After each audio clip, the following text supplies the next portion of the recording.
Welcome to Learn, Chat, Share, the podcast where knowledge meets conversation. Hosted by Daniel Wathen. I was thinking, I was sort of reminiscing, and I was like, remember when you had to tell me you were pregnant? Conversation with Missy the other day. That's not even around divorce. I mean, I think I love this story because it was in Seattle. We were in Seattle, yes. We needed an entire posse of people. All these people knew in advance of me knowing. I was her, what we call office husband. Forever. And when you're old, I just want you to wear everything monogrammed and OH. So she, I was just meeting the girl, happy hour or what have you, because I was in Seattle doing some other things, and we always tried to mash up sort of events while, all of this is going on. And I get to this hotel bar and sit down with the girls, and I believe Ashleigh had prepped folks in advance of this conversation. It was prepped. I was coached. It was all of the things that was in the It was like, she seemed very nervous for some reason, and when you step into something, you're like, I missed the punchline. I don't know what's going on here. So, everyone was doting on me. Oh, let's make sure that you get your cocktail, and then we cheers. Then Ashleigh tells me this life altering, and honestly, well, I also my first reaction was, party. I knew it. My second reaction, I think, was shit, because I did the timing really quick because that's why I was telling you. I was going to be doing an event by myself. It was Dara's year in the ballroom that he wanted to change the location 18 hours before the main stage event, right? Everything about this year. We've been through some big life moments together, my friend. I know, yeah. Here's to your friendship. Well, I was mentioning it because I was remembering that, and then I was remembering when you were going through back and you had a toddler and you were going through a divorce. It's crazy. And at the time you were saying that, I don't have the type of marriage that you and Christopher have, and then fast forward, we ended up getting into. And talk about celebrating successes. Look at, I think your own story too, right? Coming out the other side with grace and respect and you actually have I think you live the child focus. Yeah, we always, had Oliver at the center. And don't get me wrong, it's not easy. You're human. Because, your irrational side, because we all have one. My age. Not you, just we all have an irrational side, which is like me, say no. Anyway. We do have to celebrate the wins and, celebrate the wins, celebrate the community around us. But like I said, I sent I'll give the many years perspective credit, but, a somewhat reactive email just last week. But, I think one of the reasons why I love divorce coaching and being an advocate for collaborative roots as much as possible. I think the undercurrent is we're all human. We all have lessons to learn. We're not going to be perfect all of the time. Going forward. So I get asked a lot, what's the difference between therapy and coaching? Therapy is looking back and unpacking why certain things trigger you. And coaching is certainly recognizing the entirety of the human that shows up, but really trying to create a plan for how problems are going to be alleviated or hopefully not even pop up in the future. But during a divorce, I don't have to tell you, mine was, I always say it was expensive in every way that something can be expensive. It was financially expensive. It was expensive in that it took a toll on my work, my relationship, my I got through it. You did too. Look at us now. Cheers to us. I think it's prompting me to ask this question because this is not talked about very much at all. Maybe more in your space, but I haven't seen any sort of commentary or books about this, etc. But when you went through divorce, luckily for you, you had a me. 100. And when I went through The office husband that yeah, held the meetings together, but also held the handkerchief and the cocktail. yeah, and I don't think I mean, the power of that is actually, without sounding chicky about it, but like it's powerful, right? It's nuts. When I went through my divorce, I had hair cut. It's always the strong people that have the hardest time, more emotional time or what have you. I was an emotional wreck, but I don't think we talk about the support systems as much and how necessary they are. And then making sure that you do have those folks in your life, especially in the workplace, that have your back and what have you, so that you can be whatever you are in that moment. And, if you're half crazy, you're half crazy. You need somebody else to go, okay. Because for the audience, I would message her and I would say, shut up. I will take it from here. And I would just, cause I could tell that she was not, like her brain was going in a different direction or she just got a text and it just set her off or, whatever, we're, our lives are for a little promotion, which is a program that I'm doing through Focus Family First, which is my coaching, mediation, and consulting endeavor, which is Divorce Like a CEO. And the training that I've put together is around communications.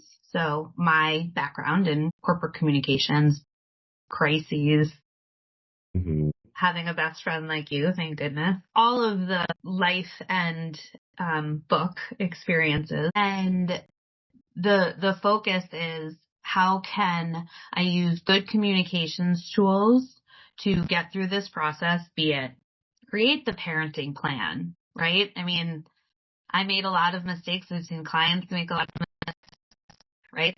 So really, I do a minimum of 3 sessions when talking through the parenting plan draft because it's, like I said, very hard to go back. So yeah, I mean, communications and then really keeping your work on track. So yeah, divorce like a CEO. Don't lose sight of your goals during your personal transition. What advice do you give people though that, like, if somebody had said that to me in the early days of my divorce, I would have looked at them like they had a purple elephant head. I'm like, it's like so far away from I mean, you can't pull it down enough to logically even, I guess that's why you're in business, right? Well, I think, I don't know if you'll remember this, but way back during 1% of divorces go to trial, 3-week trial, not just a little one. What a time to be part of the 1%. That is what I always say that my worst enemy. I don't kind of fun. So when my ex-husband was on the stand getting questioned by one of my lawyers about his team and expenses and support system himself, it came up that he had a divorce coach. And my lawyer that's still with me to this day jokes. She says, Ashleigh, you turned to me and you said, is that a thing? And, I went through an entire year of becoming a certified divorce coach and doing the mentorship and all of the, and it evolved, right? I mean, I think when I first started this, it was a little bit of a side hustle and I was taking 45-minute consultations around coffee based on word of mouth that I just got the certification, and women were just using the 30 minutes to cry to me, and they weren't sort of in the action-oriented stage of their processing yet, which fast forward takes me to, a little bit of the answer to your question, I think, which is, I'm an executive. I'm just, I have my finances are in order. The lawyers will tell me what the parenting plan needs to say, just kind of, I'm checking boxes because the train is on the tracks, at least in my career. Well, you'd be surprised how many divorce happens. So there are, divorce coaching as a real tool is getting better press and PR. For example, in the city of Chicago, there seems to be a trend where a lot of lawyers won't or encouraging clients as part of their onboarding process to hire a coach as well. And I give enormous credit to the lawyers in the Chicago community that are doing this. In my opinion, it's them saying, we didn't go to psychology class. We went to law school. We do not care that you are crying at the exchange. We are, thinking about assets and the parenting plan, if applicable, right? So that's also been a little bit of the focused family first business in terms of something I call divorce concierge. I can help you put your team together. You may have an incredible financial advisor, but you might not want to share that same one with your ex anymore. Yeah. To do, sell things in your home. I have estate people. So I'm glad people are using the support that's there, but it certainly needs better press, the industry as a whole. Well, especially if the end result is much smoother. The much smoother, less expensive, I talk a lot about the end goal of collaborative divorce. And, I think with anything in life, right, big goals, my divorce, as you know very well, fails at every impasse on a daily basis, right? Yeah. Tried mediation, all the things. There's in hindsight, I wish I had had a coach say, Ashleigh, you're going to miss, a minimum of 2 physical days from your big girl job at Expedia and countless hours prepping for something that is going to fail and something that you're paying an ex-judge to be the mediator. So he's not cheap. You're paying your lawyer, all of the cash register. If somebody had just broken that down to me where it wasn't, loving family and friends being like, fight, right? I think at least the financial expense, I think, would have been positively impacted. But who knows, right? I can't have revisionist history. That's another thing. Yeah, that is. Because we all get in the habit of replaying and I should have done X, Y, Z instead. Well, especially you're in a coaching situation where you're running up against similar scenarios, right? I give 10 minutes for a catch up, right? I think it's so easy for me to call you fortunately for me, we had blurred lines in that we were colleagues with a really big work, annual work deliverable to work to put out there together. But also friends. And like you said, to have that person shut your mouth and chat.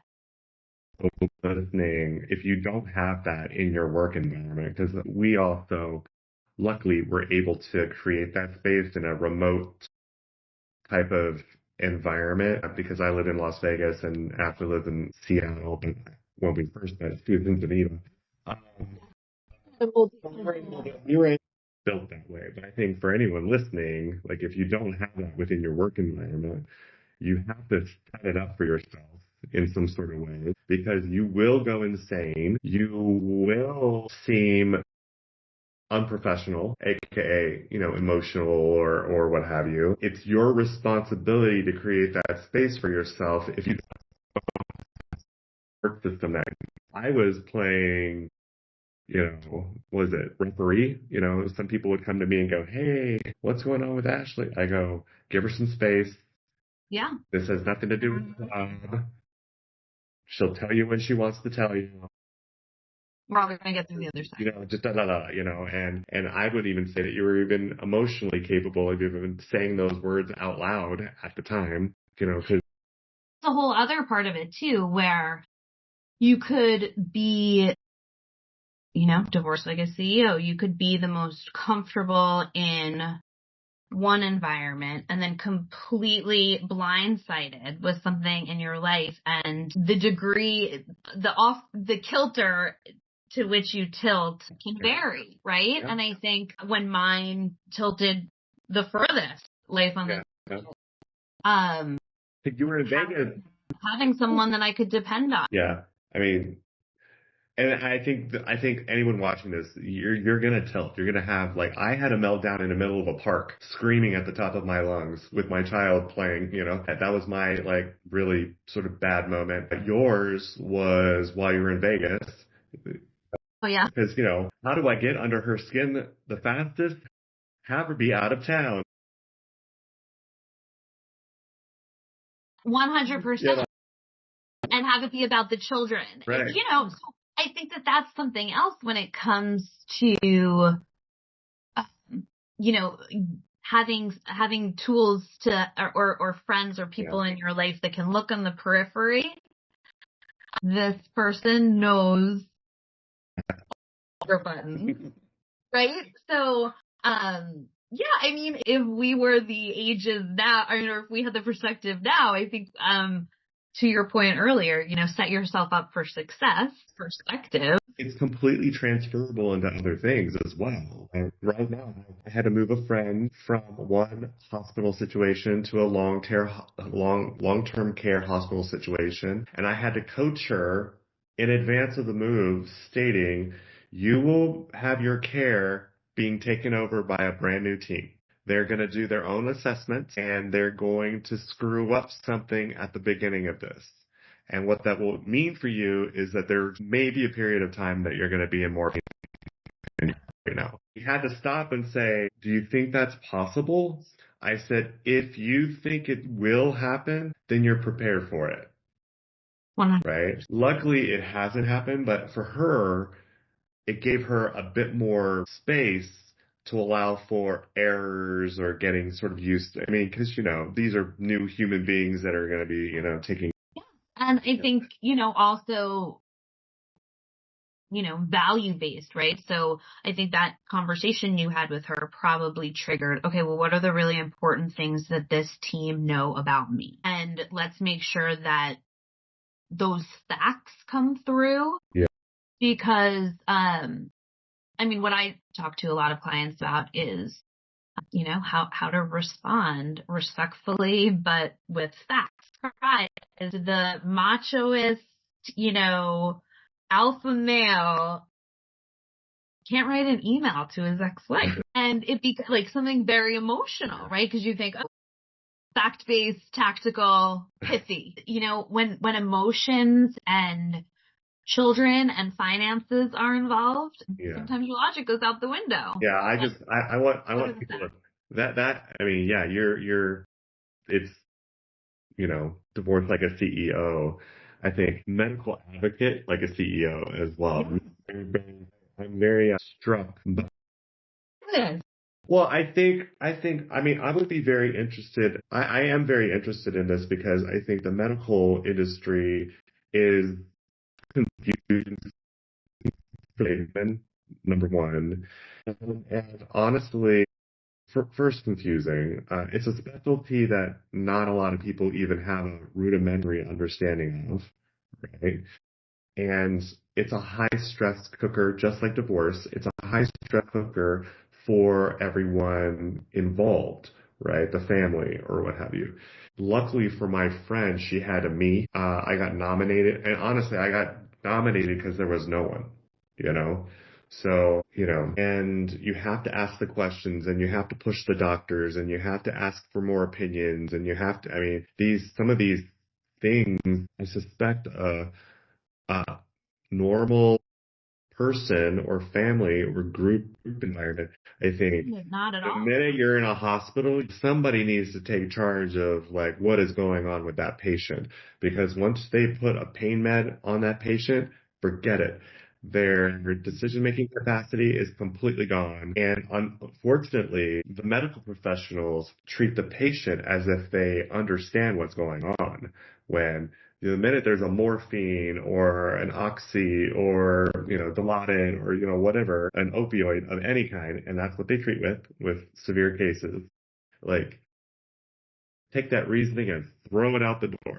You want I mean, I'm sure there's medical advocates, there's people on the floor in the hospital, there's the nurse, like they all have the care, in mind, but I just learned something today from a brand new doctor, start trying, that seriously 14 other doctors hadn't even brought up in 3 different hospitals. And the minute it was said and discussed, it was like a light bulb went off and everybody like, well, that makes a little bit more sense. And I think that that's also a really good point, actually, about coaching, like what it can and can't do. A lot of people, like I'll say in the very beginning, unfortunately, I cannot wave a magic wand and make your ex become a more respectful communicator, right? You can't wave a magic wand and say, you're going into this new facility, Perfect. And you're not going to know all of the pitfalls, right? You could be the most into. There's still going to be individual situations where you say, but is this person really on my side with my best interest? And, she's so lucky to have you. I was so lucky, am so lucky to have you. But I think to your point, not everyone has that. No. I don't know. There's a market.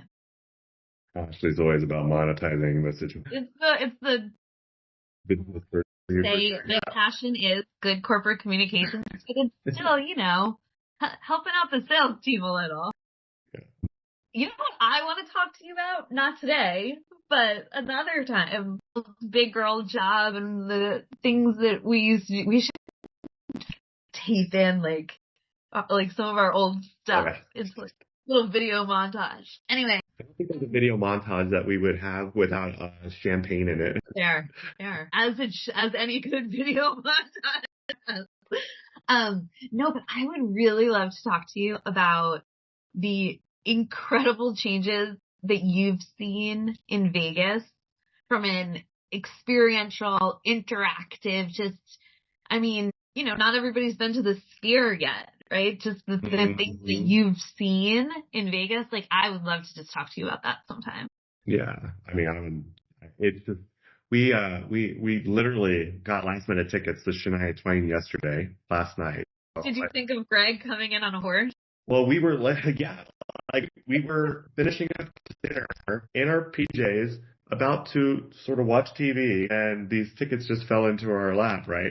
And Ashleigh knows I've seen Shania Twain a couple of times. But, there are pictures of the two of us in her dressing room. What are you talking about? We actually wanted to put somebody on, Grand Entrance, because we did an event at Caesar's Palace. In the corporate communications and executive management that we do. Yeah. We love the idea, but then I was like, we can't insure that. So I was kind of struck by it as well, because, this is a woman that has to reinvent and, walks the line between all these sort of super, she has a long career, right? And, it's got to keep it young and fresh. And, the way she was running around in her heels at 58, I was like, I can't even imagine.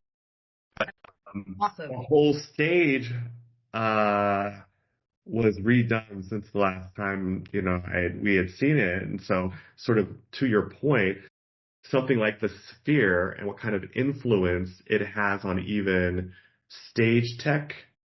It's incredible. I was like, I told DJ, I was like, I want to do an event who would have thought the Planet Hollywood Theater would have been on anyone's selection list to do a sort of corporate event. But the way the screens are, you could literally program it and it's built in. See, and I think that people would actually, I think that some people might tune in for us to chat about that. So for everyone watching, Ashleigh and I, actually we have a core group of people that had multiple careers within the same organization. I ran an account management team, but then I also executive produced a conference.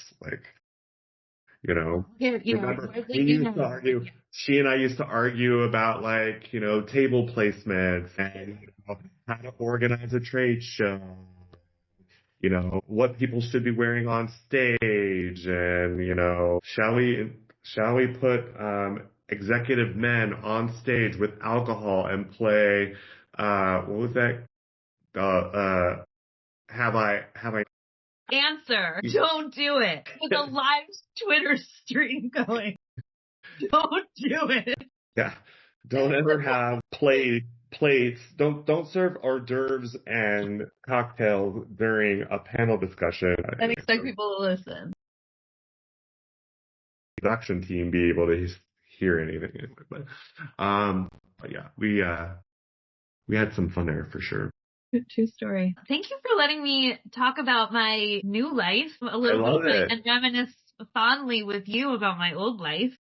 I think honestly, it's good for everyone to sort of walk through their progression, right? I mean, you took a more challenging moment in your life and turned it into a career. Aren't I so lucky? I mean, to have, a career in corporate communications where I sat on multiple continents, and then now to be able to help people with a tangible end result. I mean, how lucky am I, right? I get to do what I love. Totally. So yeah, want to monetize and love. Yeah, maybe. Daniel and I also, for your viewers, we both have expensive taste. We love luxury and luxury loves us. So that's why I also talk about monetizing, because we like a spa day just as much as anyone else. Luxury and experiential luxury, I would say. She likes a nice purse. Oh, true. Nice sunglasses. Yeah. I'm grateful for you. I wanted to ask you, and we can edit this in because I'm not sure where this conversation is going to go. So more current affairs-y kind of question. How's your week going with this new administration? Unscripted, and I'm not even sure how I feel. That's why I'm asking initially. No, because Daniel and I have also been through many years of trying to process things together, right? I'll give you some time to think and sort of tell you why I'm asking is because, hey, there's nothing that can be done. A new administration is the new administration, and the project plan that they're following is being implemented and executed. I do feel a little sidelined, like it's like a powerless. I've been trying to make sense of it myself. I can't tell you how many times I've caught myself being like, how would I sum up the last 4 days? Even thinking back to sort of last week, this time. And I don't know. I sort of feel like I've been living in a parallel universe, and you're asking the communications professional to summarize this last week, and I can't do it yet. Well, and for me, it's also the confusingness of it because, if that's a word, but my 8-year-old, he's in the room when the news is on and this whole Gulf of America.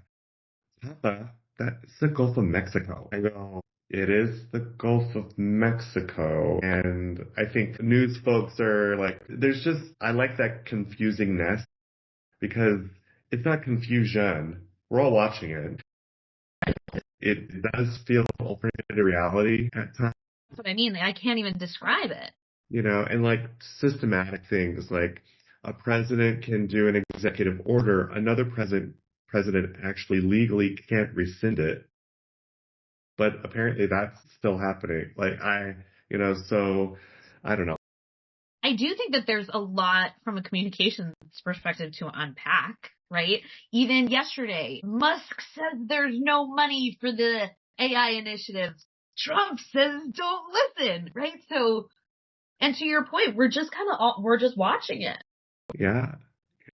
We're like in a meditative state. Don't they say that? Like you're just watching the cars go by. Well, yeah. And I don't even know how you unpack like his AI policies, Trump's AI policies. He's now backing off of them from like 8 years ago.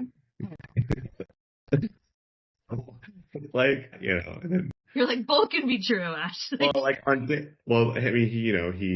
he's inaugurated on Monday. On Tuesday, there's apparently now $500 billion in all these large AI companies are chipping in to, I just. Right, but then Wednesday, Elon says that's not true. Wednesday night, Trump says, don't listen to Elon. Communications coach between the two of them. Gentlemen, I'm free. Really not. I don't think I could help. Well, I mean, I think they had some pretty solid communications people that kept getting fired, right? I don't think I could build that bridge. Yeah, that secretary that worked for him, she like knew everything. Kaylee? Oh, are you thinking She had the reddish hair. Oh my gosh, I can't remember her name. Kimberly Guilfoyle in Greece yet? I'll look it up. But anyways, I mean, she was for a period of time there. I thought, oh well. I can talk about, or I know I can talk about, is the fashion of it all, and I was sort of underwhelmed. Melania. The whole thing, right? So let's lead up to Melania. Let's talk Usha Vance. Usha's Oscar de la Renta pink coat that was supposed to be for outside that, the ladies ended up keeping their outside outfits on inside. The pink coat, everything. I mean, it was just the look of it, the lines. Then nobody styled her. She had a different color glove, like a gray glove on, and an entirely sloppy gray boot that didn't. So my point is, when I first saw this pink, I was like, and then I was like, hello. Then can we talk about the green on Ivanka? It was so drab. I mean, you've seen all the Handmaid's Tale green dress with. Yeah. I mean, I honestly think I think we should give probably a little forgiveness on the coloring because all of those outfits were made for outside wear and light would have picked them up differently than that crazy lighting that they had. And honestly, I'll say that from a production value, the producer was the inauguration during the day. They did a bad job. I mean, you had the music flub with Carrie Underwood. You had the timing issue. They the direction for everyone to walk. I mean, just of it all, he needed to be sworn in before noon. Go until I don't even know. I feel like it was. Well, it's just the fact checking here is that I was watching it live. So he was sworn in 5 minutes late without putting his hand on the Bible, which I think is. Saw that. Not. Luckily, he's put his hand on the Bible before. I think that's how they're getting away with the fact that he didn't do it. Yeah, but what is his excuse? No, it was the whole time because they started rushing. Okay. And then Melania stood up too slowly. She literally was still sitting when they started the oath. And then she popped up and walked over because I don't think, everyone was getting their cues at the right time or what have you. So anyway, but I would say, if I'm we've had to pull people off stage because they've gone 25 minutes over on talking. There's things that can be done to speed things along. But yeah, the fashion, I think, the inside, the lighting was just different. And yeah. I mean, what I do like is that there is some decisiveness and there is a plan and they're executing against the plan. Do I agree with a lot of the elements of the plan? No. But I think they're coming in, full tilt and they're and I think, yes, as you said, there's some outliers that aren't involved in the actual. A lens is put back on North Carolina. And for that matter, certainly a lot's happened in the last week, 2 weeks, hostages, thank goodness, forward in that arena. But, national emergencies on multiple fronts, including fires in California right now. And I just hope that our leaders can lead through that because history's happening right now, Yeah. I think all the inauguration sucked the air out of all the coverage on LA fires. I know. It really did. North Carolina's not even. It's not. And yeah, there's so much destruction. And I mean, talk about things happening to people on a personal basis. I mean, you read all about the schools that are no longer, the entire community centers that, Mm-hmm. it's a scary time for a lot of people. Been a loss of history, right? So I think something that struck me, Jane Polly, is that CBS? Sunday morning, whatever. They usually sort of recap the deaths that happened during the week. Well, their like post-mortem was the historical homes in California that have burnt to the ground, and they were all over 100 years old. Yep. By like preeminent architects and, obviously some Hollywood Absolutely. folks, etc. So I think that's just a sort of, and that's just, 10 homes across the entire state. So yeah, that's not going away. I'm saying I hope that the lens shifts because, a lot of oxygen's out there. And shout out to CBS Sunday Mornings with Jane Polly. I went to high school with Charles Osgood's kids, middle and high school. Wood family. They, they're incredible, and their dad's legacy is a pretty incredible one for journalistic storytelling and integrity. I always forget that you went to school on the East Coast girl. Definitely experienced the international version of you and the West Coast girl. The East Coast roots, Mike. I love you. I have to go pick kids up from school. Oh, well, thank you for the little time today. Thank you. So, for everyone watching, this was our first Zoom. I'm going to take this video and do something with it. Magic happen.